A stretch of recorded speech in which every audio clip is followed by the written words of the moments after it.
신부가 신랑이 더디오리라 생각해가지고 신부 단장은 안 하고 그냥 자기 멋대로 그냥 허랑방탕하게 살고 이러면 되겠어요? 신랑이 왔을 때 좋아하겠냐고.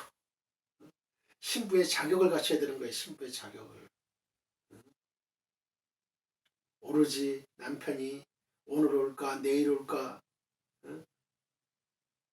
기다리면서 그런 긴장과 설렘을 가지고 신부는 신랑을 기다려야 돼요.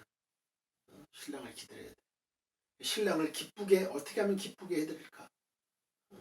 항상 기도하고 연구하고 그렇게 생활해야 된다는 거죠. 그렇게 생활해야 된다. 착한 행실로 선한 행실, 착한 행실. 또 하나님의 말씀대로 살고. 그리고 이 책을 읽고 듣고 지키는 생활을 통해서 신부 단장을 하라는 메시지가 그의 백성들에게 요구하는 목적이에요. 이처럼 요한계시록은 그리스도인들로 다시 오시는 예수님의 그 신부로서의 단장을 시키시려는 데 목적을 두고 있어요. 신랑이 그의 신부가 될 아내를 준비시키기 위해서 그의 교회들에게 주신 계시가 요한계시록이에요. 그래서 읽고 듣고 지키는 자에게 복이 있다고 하신 거예요. 이게 복의 책이에요. 복. 우리에게 복을 주시려고 하는 책이에요. 그러니까 어떻게 돼요? 요한계시록을 잘 연구하고 또 말씀을 잘 듣고 깨닫고 이래야 되겠죠. 이 말씀대로 읽고 듣고 그대로 실천해서 지켜서 복을 받아야 돼. 복을. 여러분들 복 안 받고 싶은 사람 어디 있어요?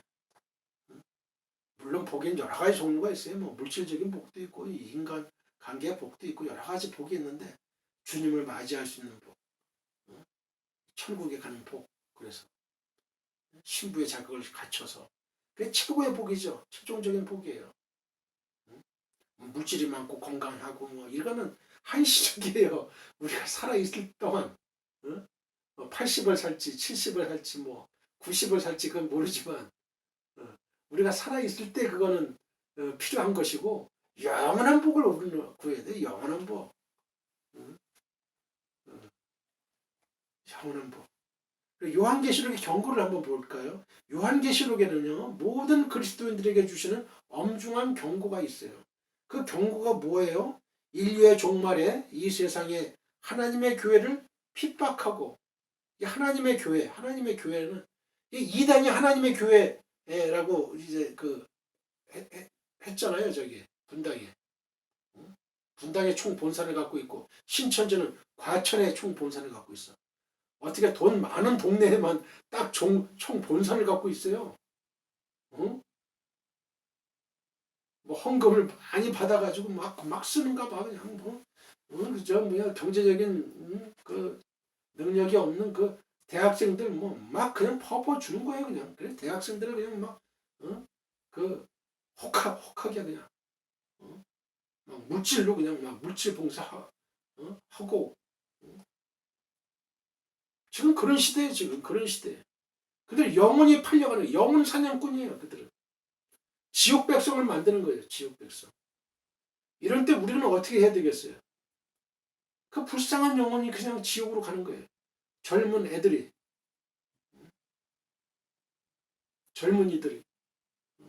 참 안타까워요. 그게 안타깝다고. 기성교회가 오히려 그들을 품어주고 안아주고 그들을 위해서 물질을 써봐요. 그쪽에 넘어가나 이단에 넘어가나. 그 이단에 속해 다녔었던 사람이 얘기를 하는데요.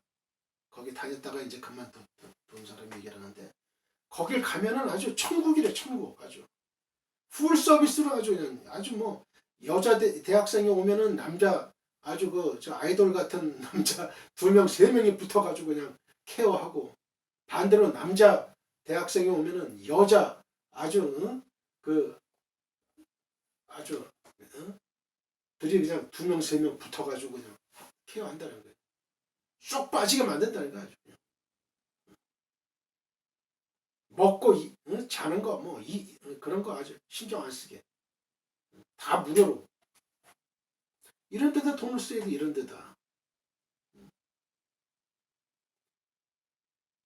그리고 우리는 문화 선교, 문화 예술 체육 선교를 해야 돼요. 그게 강력한 힘을 발휘합니다. 축구 선수 이영무 선수 하나 잘 키웠더니 얼마나 큰 영광을 골 넣을 때마다 그냥 무릎 꿇고 그냥 쫙 하나님께 기도하고 전 세계인이 보는 거예요. 전 세계인. 요번에 봉준호 감독 전 세계 오스카상 아카데미상 미국 그 상 받을 때 무릎 꿇고 하나님께 이렇게 기도하고 그러면 얼마나 이게 전도 효과가 엄청난 거예요. 엄청난 거야. 시나리오 작가들 참 중요한 거예요. 중요해. 방송 작가들 있잖아요. 이 작가들도 다 이 크리스천 기독교인으로 해가지고 그 대사 하나하나 해가지고요. 성경에 따고 성경의 가치관 다 집어넣고 해가지고 하면은 얼마나 좋아. 이게 얼마나 좋으냐고. 우리 그리스도인들이라고 해서 이 현실을 외면하면 안 돼. 절대 현실을 외면하면 안 돼. 직시해야 돼. 현실을 직시해야 돼. 여기 하나님의 말씀을 접목시키고 적용시켜야 돼. 하나님 말씀 따로 천상의 하나님 말씀 따로 지상의 현실 따로 이 엄청난 괴리가 있었어요. 여태까지 너무나 엄청난 괴리야. 야 이거 막 하나님 교회 가면은 그냥 뜬구름 잡는 것 같아. 현실적인 문제는 별로 그렇게 관심도 없고 말도 안 하고 도외시하고 그런 것 같아요. 그러면 얼마나 공허합니까 이게. 적용시켜줘야 돼. 적용시켜줘야 돼. 현실적인 거. 우리가 전도할 때도 먹을 떡을 줘야 돼요. 먹을 떡을. 예수님도 그랬잖아요. 예수님도. 하나님 말씀만 전했나요? 그건 아니에요. 병도 고쳐주고 먹을 떡도. 그 사람들의 그 니들을 충족시켜줘야 돼. 충족을. 경영하게 마케팅. 제가 마케팅을 전공하고 했는데 제가 마케팅을 많이 공부를 했어요. 경영학이라 단국대 경영학과 또 성균관대 무역대학원 하면서 이 공부를 경영에 대한 많아요. 경영이라는 게 종합예술이에요. 종합예술. 인사부터 해서 인사, 노무, 생산, 또 자재관리, 뭐 재무관리, 돈관리 뭐 없는 게 없잖아요. 또 공정관리 뭐 공정을 어떻게 시스템 하느냐 체계화하느냐 이런 거부터 아주 하나하나 체계화시키는 거예요. 체계화. 효율성을 따져야 되고요.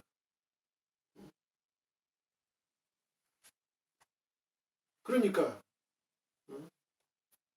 이 전도하는 데에도 우리가 그런 작가들 난 참 중요하게 봐요. 이 시나리오 작가.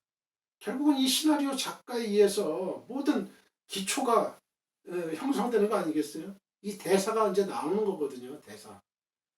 그 다음에 뭐 무슨 뭐 연출이다 뭐 무슨 기획이다 뭐 무슨 뭐 촬영이다 뭐 이런 이게 나오는 거죠. 이제 실질적으로 이제 배우들 해가지고 하는 거지만 실질적인 그 대사가 중요한 거고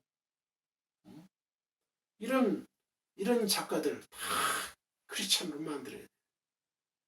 크리스찬을 만들어야 돼. 문학에 예술, 뭐 미술, 음악 뭐 해가지고 체육 그런 그냥 광범 그런 분야로 우리가 침투해 들어가야 돼. 노래만 있으면 뭐해요? 춤도 있어야 돼. 이 뭐 노래하고 춤추는 거 이상하게 여기는 사람들 많았어요.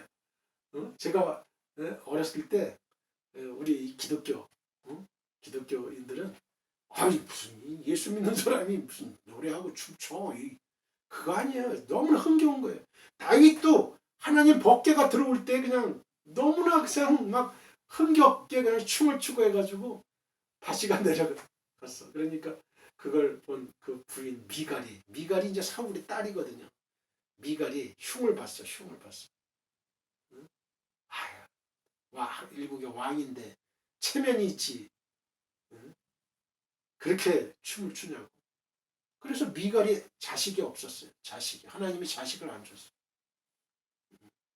그런 저주가 임하는 겁니다. 저주가 임하는 거예요. 하나님의 사람의 그 하는 일에 흉을 본다든가 뭐 이렇게 방해를 한다든가 이런 저주가 임하는 거예요. 하나님 저주가 임하는 거예요.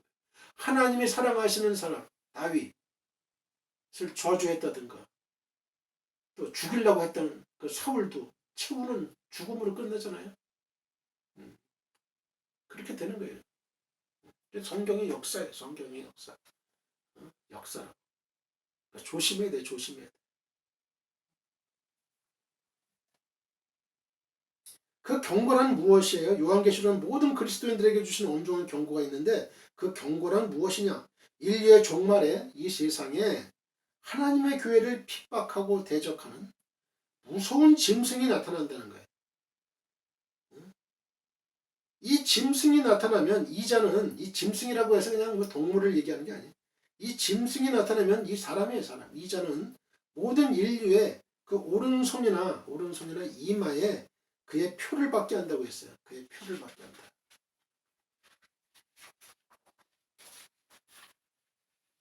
이 요한계시록을 해석하는데 이 문자적으로 해석해야 될 부분은 문자적으로 해석해야 되고 상징으로 해석해야 될 때는 또 상징으로 해석해야 돼. 그러니까 어려워요. 어려워. 기도를 많이 해야 돼. 기도 하나님께 은혜를 받고 하나님 이 말씀을 깨닫게 하옵소서. 깨닫게 하옵소서. 주석도 많고 강해책도 많지만 그게 다 옳은 게 아니에요. 그거 다 옳은 게 아니에요. 하나님 깨닫게 하옵소서. 성령으로 기도하고 성령이 24시간 기도하고 이 표를 짐승의 표라고 해요. 짐승의 표. 일명 666표라고도 불려지는데요. 이거는 짐승의 이름이나 그 이름의 숫자다 이렇게 요한계시록에 나와 있어요. 그런데 이 요한계시록에서는 누구든지 이 표를 받으면 멸망을 받는다는 사실을 엄중히 경고해 주고 있어요.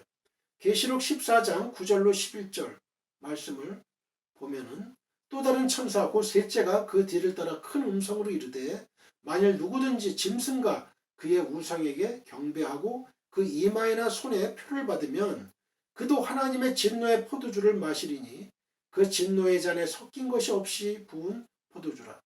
거룩한 천사들 앞과 어린 양 앞에서 불과 유황으로 고난을 받으리니 그 고난의 연기가 세세토록 올라가리로다. 고난의 연기. 거기 한번 밑줄을 그으세요. 고난의 연기가 세세토록 올라가리로다. 짐승과 그의 우상에게 경배하고 그의 이름표를 받는 자는 누구든지 밤낮 쉼을 얻지 못하리라 하더라. 고 말씀해 주셨어요. 사랑하는 성도 여러분, 인류의 종말에 다시 오시는 주님을 맞는 일에 가장 큰 장애 요인이 있다면 그것은 바로 짐승으로 등장하는 적그리스도예요. 이자가 종말에 나타나서 큰 일을 하게 되는데 하나는 구원받지 못한 모든 인류들에게 짐승의 표를 찍어주는 일이고 다른 하나는 하나님의 교회에 많은 환난과 핍박을 주는 일이에요. 성도 여러분들은 요한계시록을 잘 배워가지고 지혜로 또 진리로 성령의 권능으로 이 짐승을 이기는 성도들이 다들 되실 수 있기를 바라요. 이번에는 읽고 듣고 지키는 자의 복을 말씀드리겠습니다. 요한계시록은 성도들에게 복을 주시는 말씀이라고 했어요. 이 예언의 말씀을 읽는 자, 듣는 자, 그 가운데 기록한 걸 지키는 자가 복이 있다고 말씀해 주셨기 때문에 그래요. 그러므로 하나님의 종들은 이 책의 내용을 잘 연구해서 이 귀한 메시지를 주님의 양무리들에게 잘 먹여야 돼요. 성도들이 이 예언의 말씀을 먹지 못하면 복을 받을 수 없을 것이기 때문에 이 말씀을 전하는 일은 하나님의 교회에서 아주 필수적인 거예요. 필수. 이 예언의 말씀을 읽는 일, 듣는 일, 지키는 일에는 시대의 구분이 있을 수가 없어요. 사도 요한이 반모섬에서 이 계시를 받은 그 이후부터 때가 가깝다고 하신 주의 재림이 있는 그날까지 그 기간이 아무리 길어도 주님이 주신 이 말씀은 유효한 거예요. 유효한 거. 지금도 유효한 거예요. 지금 아직 주님 오시지 않았잖아요. 주님 오시는 그날까지. 요한이 밤모섬에서 이 계시를 받은 때부터 때가 가깝다고 하신 주의 재림이 있는 그날까지 주의 재림을 소망하는 성도들이라면 어느 시대에 살아가든 이 예언의 말씀에 기록된 복을 받을 수 있는 대상자가 되는 거예요. 주님께는 천년이 하루 같고 하루가 천년 같다. 우리는 우리가 생각하는 이 시간 개념하고 하나님이 생각하는 시간 개념은 틀려요. 내가 속히 오리라 할 때 이 속히가 우리는 한두 달? 아니면 일주일? 급한 사람은 그렇게 생각하겠죠. 그러나 하나님은 천년이 하루 같은 거예요. 천년이 하루 같다. 이 사실을 잊으면 안 돼. 그러니까 2000년 지났잖아요. 예수님 오시고 나서. 2000년 지났는데 왜 예수님 안 와? 이렇게 얘기하면 안 되는 거예요. 한 경점 같을 뿐이에요. 하나님 입장에서. 하나님은 시간 개념이 없는 거예요. 시간 개념이 없어요. 사람들이 생각하는 게 시간 개념이죠.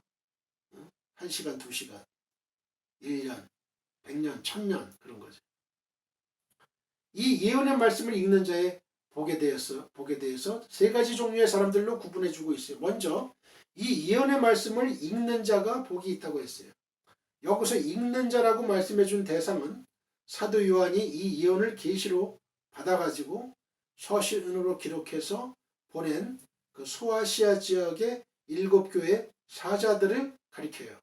사자들, 7교회 사자들. 원래 요한계시록은요, 주의 종들에게 주신 계시예요. 주의 종들. 모든 하나님의 말씀은 1차적으로 주의 종들에게 주신 거예요. 주의 종들. 주의 종들은 이 계시의 말씀을 양 무리들에게 읽어줘야 돼요. 읽어줘야 돼요. 읽어준다는 말은 알기 쉽게 풀이해서 모든 성도들이 깨달을 수 있도록 전달해야 한다는 뜻이에요. 전달해야 된다. 성경에는 해석하기 어려운 말씀도 있어요.